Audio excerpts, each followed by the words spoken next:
Math से बहुत लोगों को डर लगता है, लेकिन इसके मैजिकल नंबर्स में हर किसी का इंटरेस्ट होता है। उनमें से एक नंबर है पाई। पाई को मैजिकल नंबर क्यों कहते हैं? आप एक काम करिए, अपने आसपास कोई एक सर्किल उठाइए, छोटा या बड़ा। उसके सर्कमफेरेंस को जब भी आप डायमीटर से डिवाइड करोगे तो आपको एक ही नंबर मिलेगा और वो नंबर है पाई। पाई एक इनफिनिट डेसिमल नंबर है, क्योंकि डेसिमल के बाद इसके इनफिनिट नंबर होते हैं। अब इनफिनिट नंबर तो मैं आपको याद नहीं करवा सकता, लेकिन डेसिमल के बाद 7 नंबर तक याद करने का इसका एक ट्रिक है, और वो ट्रिक है may I have a large container of coffee.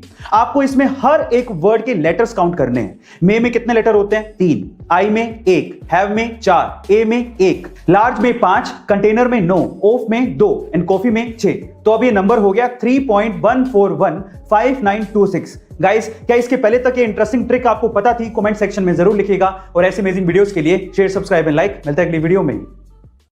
ऊपर आसमान में देखने पर हमें ऐसा लगने लगता है कि अंतरिक्ष यानी कि स्पेस, जहां पर हम लोग जीरो ग्रेविटी का अनुभव कर सकते हैं, वो जगह हमसे बहुत दूर है, लेकिन ऐसा नहीं है। मान लीजिए कि अगर आप अपनी कार से ऊपर की तरफ उड़ते हैं तो मात्र 1 घंटे के अंदर अंदर आप स्पेस यानी कि अंतरिक्ष में पहुंचकर जीरो ग्रेविटी का मजा ले सकते हैं, क्योंकि नासा के हिसाब से अर्थ से 81 किलोमीटर ऊपर स्पेस यानी कि अंतरिक्ष शुरू हो जाता है। लेकिन अब आप कहेंगे कि ऊपर कार से कैसे जाएंगे?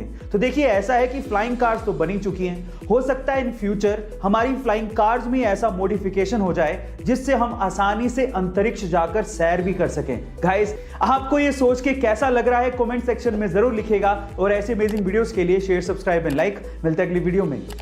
एक बहुत दिलचस्प कहानी सुनाता हूं, ध्यान से सुनिएगा। एक बार एक पक्षी ठंडी जगह से उड़ रहा था, लेकिन ठंड इतनी ज्यादा थी कि वो ठंड के मारे जम गया और सीधे जमीन पर जाके गिर गया। पास से एक गाय जा रही थी, जिसने पक्षी को तड़पते देखा तो उसने पक्षी के ऊपर गोबर कर दिया। गोबर की गर्मी की वजह से वो पक्षी धीरे धीरे रिकवर करने लगा, उसकी ठंड कम होने लगी और उसे एहसास होने लगा कि वो शायद बच जाएगा, जिसकी वजह से वो खुशी के मारे गाना गाने लगा। पर उसके गाने को गलती से किसी बिल्ली ने सुन लिया। बिल्ली ने देखा कि आवाज कहां से आ रही है, तब उसे समझ में आया कि गोबर में एक पक्षी है जो गा रहा है। तो उसने गोबर से पक्षी को बाहर निकाला और खा गया।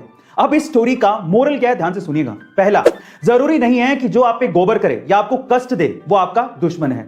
दूसरा, जरूरी नहीं है कि जो आपको गोबर से बाहर निकाले या कष्ट से बाहर निकाले वो आपका दोस्त ही है। और तीसरा, जब भी आप गोबर के अंदर हो यानी कि कष्ट में हो तो अपने मुंह को बंद रखना चाहिए। गाइस, आपको ये स्टोरी कैसी लगी? कमेंट सेक्शन में जरूर लिखिएगा, और ऐसे अमेजिंग वीडियोस के लिए शेयर, सब्सक्राइब एंड लाइक। मिलते हैं अगली वीडियो में।